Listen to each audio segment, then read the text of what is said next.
Today, earnings season is back, and we take a look at how JPMorgan Chase and Goldman Sachs performed in the last quarter. Inflation is picking up speed.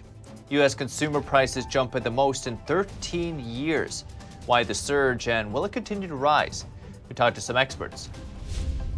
And Boeing finds a new problem with its 787 Dreamliner jets, forcing it to cut production. Apparently, won't meet its delivery target this year. That and much more, coming up at NTD Business. Good evening and great to have you with us. I'm Paul Graney.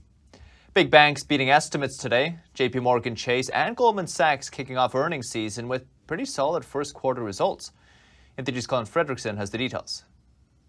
JPMorgan, America's largest bank, announced profits of almost $12 billion, or $3.78 per share, beating analyst estimates of $3.20 per share. This was in large part due to a $3 billion release in loan loss reserves. We released $3 billion this quarter as we grow increasingly confident about the economy in light of continued improvement in COVID, especially in the U.S. JPMorgan set aside $10.5 billion last year to cover potential loan losses, slicing its profits in half as it prepared to face the global pandemic. But now it's releasing the reserves, which go straight to the bottom line. Meanwhile, Goldman Sachs, America's 13th largest bank, also defeated estimates with a quarterly profit of $5.5 billion, or $15.02 a share. Analysts forecasted $10.25. The strength of the firm's performance underscores the quality and diversity of our client franchise. The last 18 months have been incredibly challenging, but our tireless commitment to our clients has been a key differentiator. The global head of investor relations, Carrie Hollio, says they're hitting key goals in all four of their businesses: investment banking, global markets, asset management, and consumer and wealth management. Goldman advised some of the quarter's biggest deals, like the merger of Warner Media and Discovery and Microsoft's acquisition of Nuance Communications. Colin Fredrickson, NTD News. And hold on to your purse strings. U.S. consumer prices increased by the most in 13 years in June. The CPI jumping 5.4% over the past 12 months. That's the largest gain since August 2008. In fact, prices are up almost 10% in the last 3 months alone. From May to June, the CPI increased 0.9%, used cars and trucks up more than 10% in 1 month. It accounts for more than 1/3 of the surge. Consumers also paid more for food, gas, rent, and clothing last month. I got instant reaction to the numbers from Lance Roberts. He's the chief investment strategist at Real Investment Advice. Roberts helps manage over $1 billion worth of assets. Well, it came in stronger than expected, and that also kind of weighed on the market a bit this afternoon.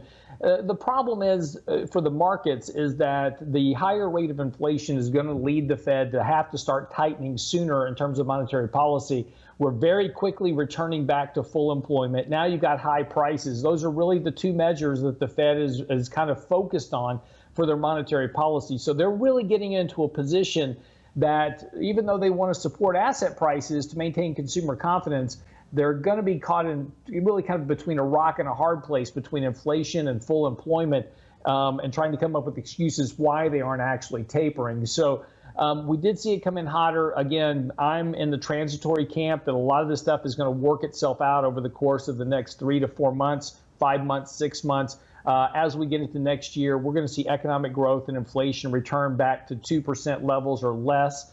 And that's going to become a little bit more problematic when we start talking about wages, real economic growth, and $30 trillion in debt by that point. We spoke a little bit recently about how the price of oil affects, majority of other prices with transport or manufacturing or stuff like this. Mm-hmm. Do you have any reason to feel that the price of oil might come down at any time in the near future? Well, two things will cause a decline in oil prices. Yes, oil prices will decline in the future, and the reason will be is just a function of economic growth. We're going to have a slower rate of economic growth as we move into 2022. A lot of the economic push that we had coming in up to this point, driven by a lot of stimulus and those type of things, that's all now fading out of the system.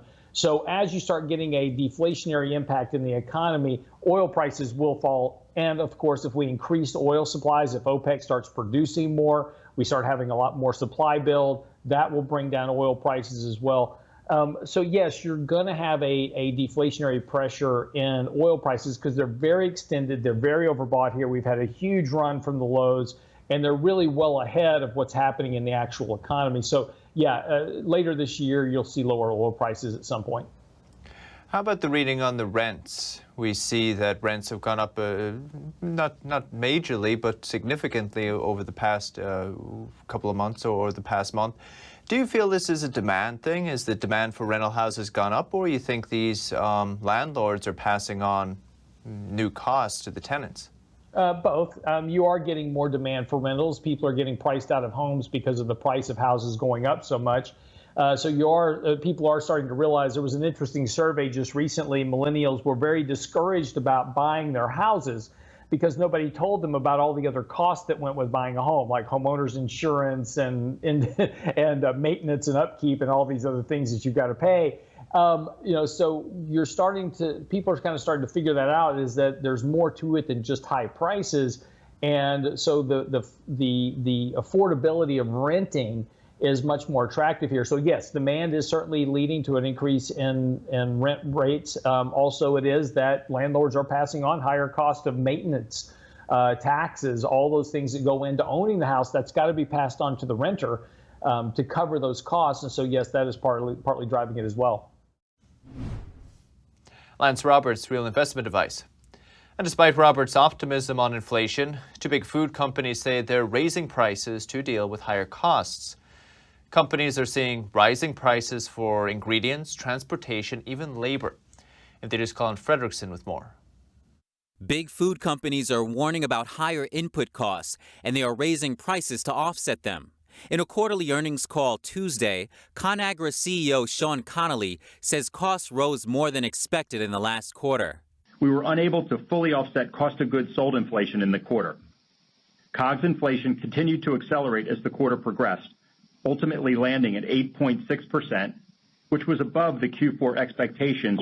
And in response to that, it's raising prices on certain products. Will Conagra take list pricing increases? And the short answer is yes.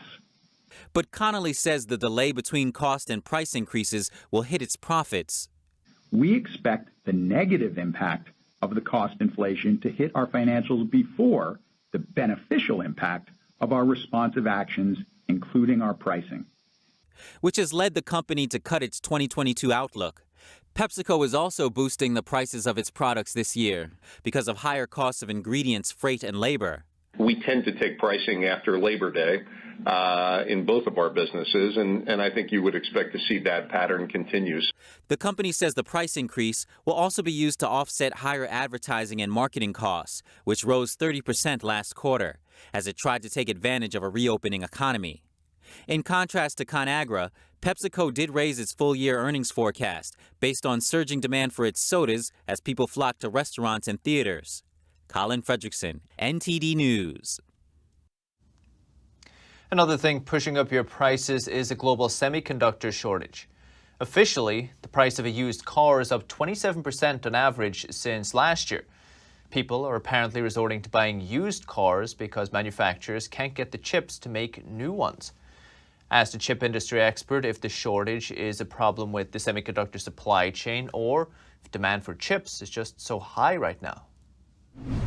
It's both factors.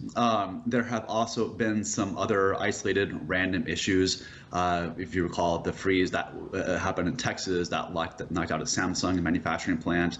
In Japan, Renesas had a fire that knocked out a lot of their chip manufacturing for the automotive sector. So there have been some of their supply chain disruptions.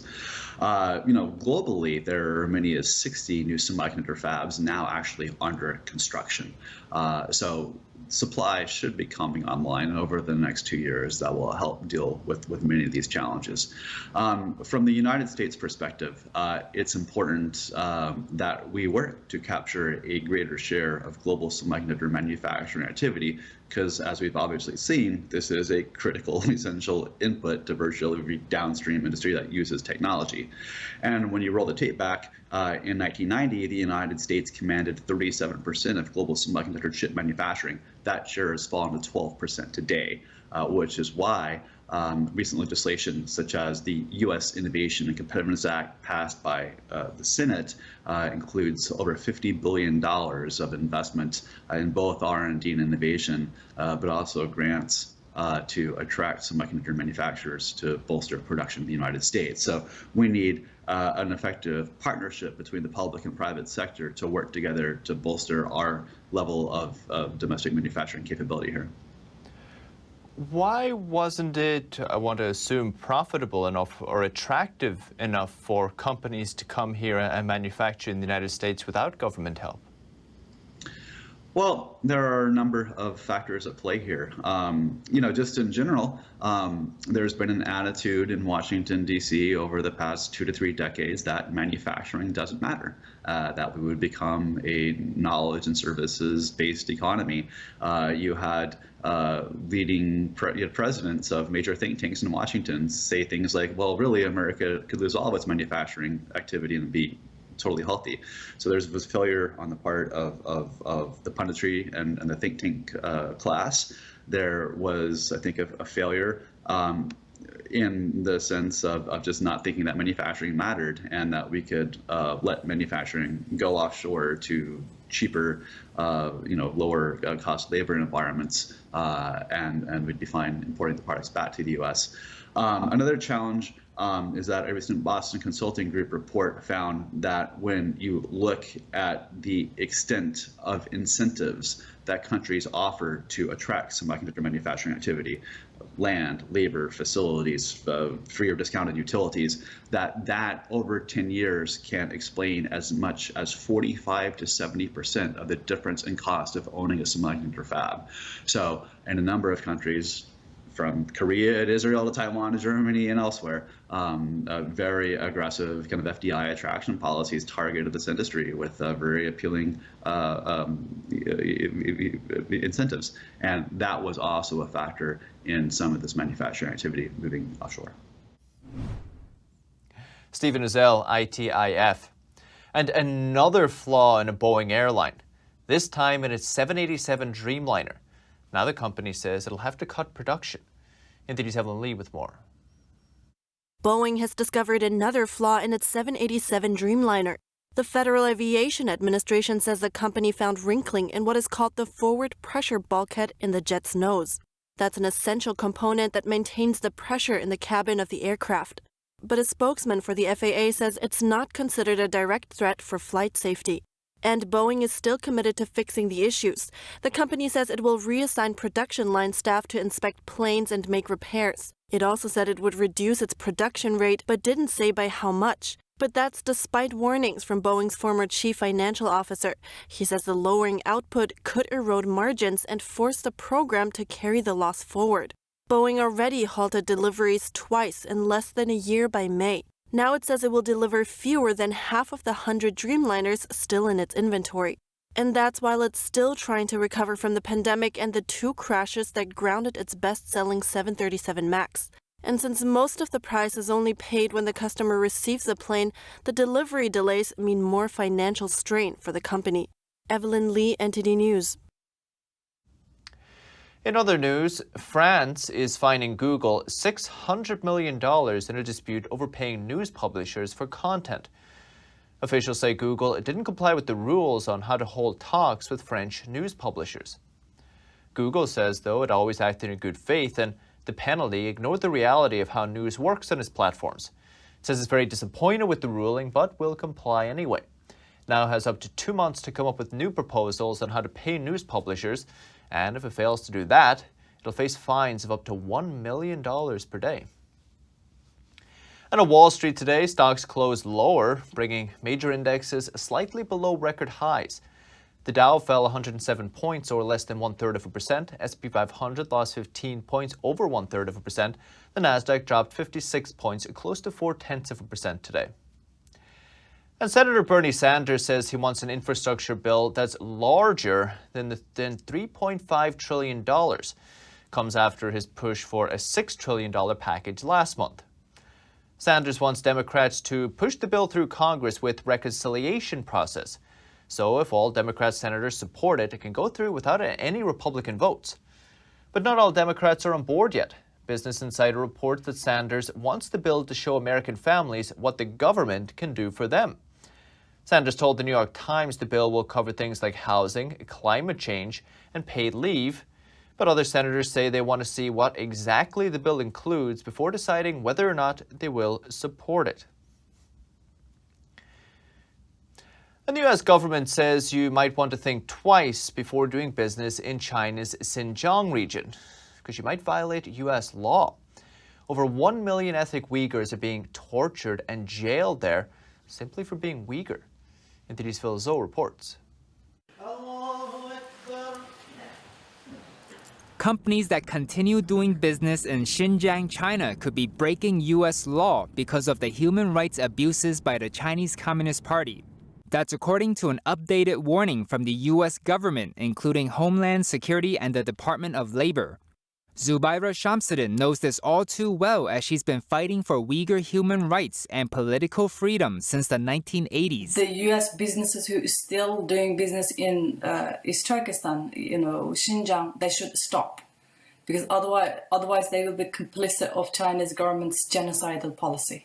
She says the Chinese Communist Party targets everyone, including Uyghur businessmen, intellectuals, even regular people simply because they are Uyghurs, an ethnic and religious community. The millions of people are still detained in the concentration camps, and the condition of the concentration camps are just horrific. The Labor Department says the Chinese regime's crimes against humanity include torture, rape, forced sterilization, restricting freedom of religion and freedom of movement.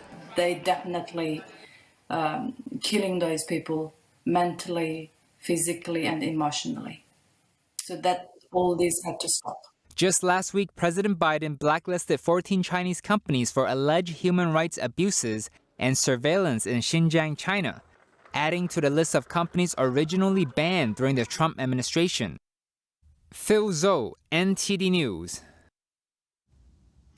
And the Federal Communications Commission voted unanimously today on an almost $2 billion program to reimburse American telecommunications companies for removing Chinese equipment.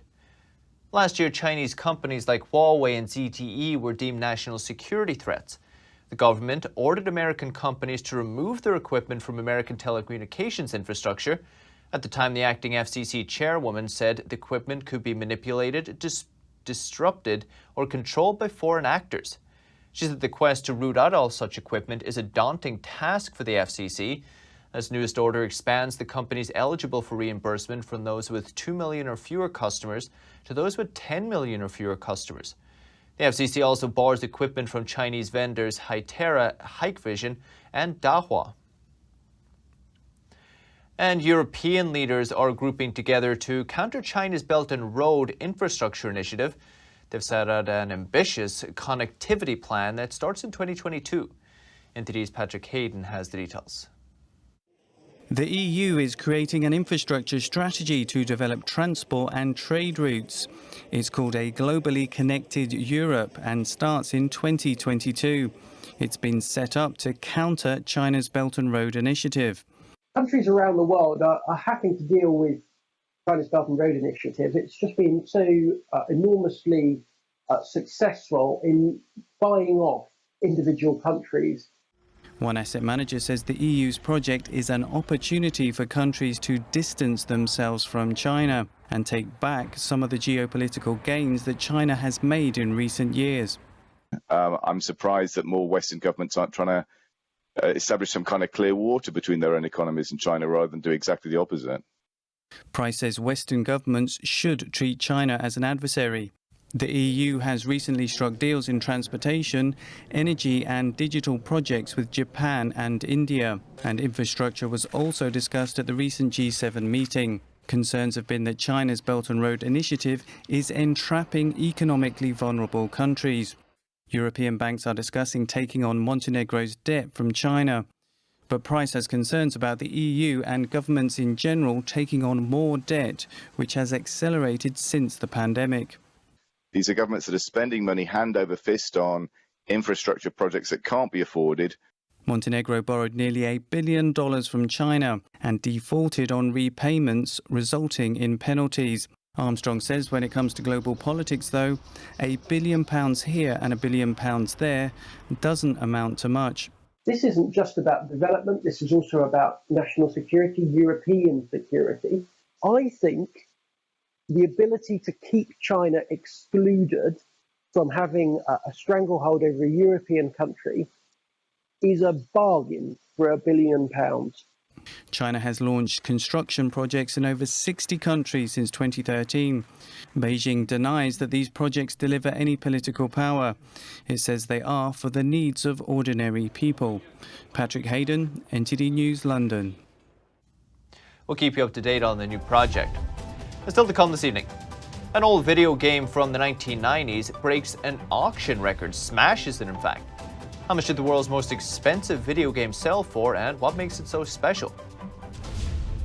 And is it a car or is it a boat? 3 Egyptian friends invent a one-of-a-kind vehicle that's drawing a lot of attention. Where did they source the material and talent? That and more after this short break.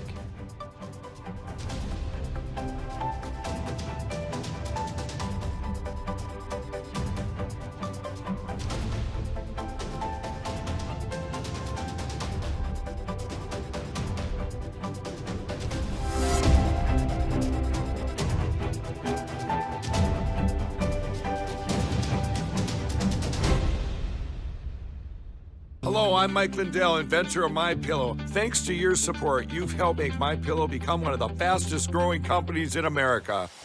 Over the last 12 years, you've helped MyPillow create thousands of jobs right here in the USA. When I got MyPillow, I'm asleep almost immediately. I stay asleep at night and I wake up more well-rested in the morning.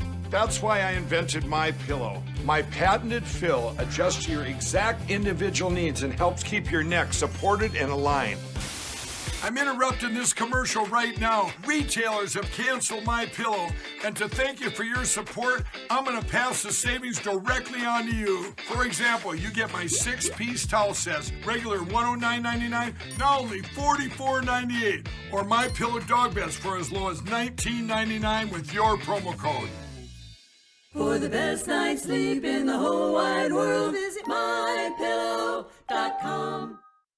Hi folks, Joe Namath here, and if you're on Medicare, this is important. You're now entitled to eliminate copays and get dental care, dentures, eyeglasses, prescription coverage, in-home aids, unlimited transportation, and home-delivered meals, all at no additional cost. Plus, your zip code may have coverage with the Give Back benefit that adds money back to your Social Security check every month. I called to get dental, transportation, meals, and the Give Back benefit. With this virus situation, I called to get everything I'm entitled to. I couldn't believe I was missing out on so many benefits. With the uncertainty of the virus, you need to get everything you're entitled to. Millions of people have trusted the Medicare Coverage Helpline. You can too. Call now. It's free. Call 1-800-764-1930. That's 1-800-764-1930 now.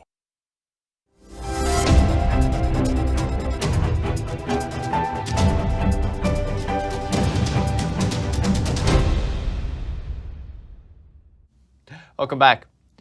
Super Mario has smashed a record.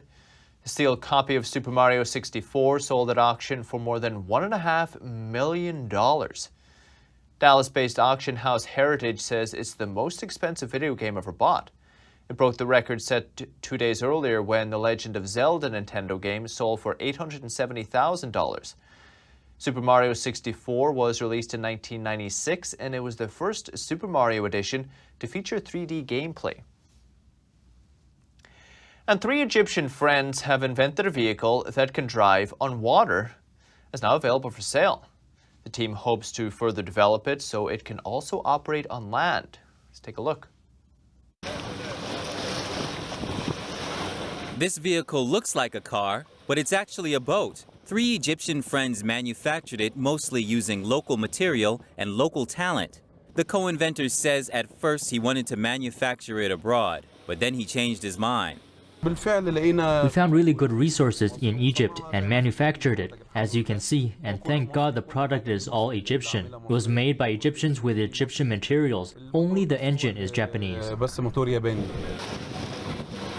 So far, the Friends have produced 12 of these vehicles, and they've received many more orders. Karim Amin is confident they can further expand the business. The first place I launched the vehicle was Marsa Matur, and then came to the northern coast to expand, and God willing we will expand to the Red Sea and outside Egypt.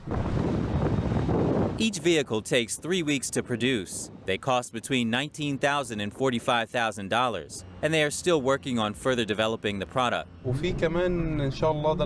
We also started working on making this vehicle usable over land, so the idea is complete. As well as plans to make a model that can operate on land, they also aim to export to overseas markets. Colin Fredrickson, NTD News. And rug weaving in Uzbekistan is becoming more and more popular. To help boost the industry, the government is even letting rug weavers off the hook for some income tax. NTD's Andrew Thomas reports. The dying Aral Sea is the site of a man-made ecological disaster, and it's attracting an increasing number of visitors each year. Once an important seaport, Munak is now home to just a few thousand residents. People left the area when the sea started to disappear, leading to an economic downfall. But the boost of tourism gives locals a chance to develop small businesses, like factories producing souvenirs. Rug making is one of them.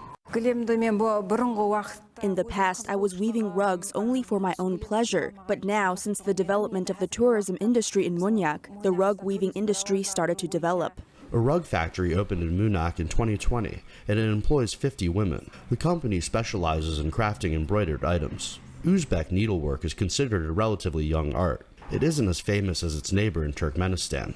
Traditionally, Uzbek rugs are woven in a horizontal loom and have very distinctive decorations. In an effort to help the industry, the government has exempted craftsmen from paying income tax. The local population is interested in weaving rugs. This interest has a very good impact on the region. Tourists want to buy rugs and natural fur produced locally. The disappearance of the Aral Sea is considered one of the most vivid examples of humans' exploitation and mismanagement of water resources. Notably, the former Soviet Union conducted a water diversion program to turn the desert into cotton plantations. Andrew Thomas, NTD News. That's the latest business updates for today, but you can still catch NTD Evening News with Stephanie Cox that starts at 6:30 p.m. Eastern. For NTD Business, that's all for today. Thank you for watching. We'll see you tomorrow.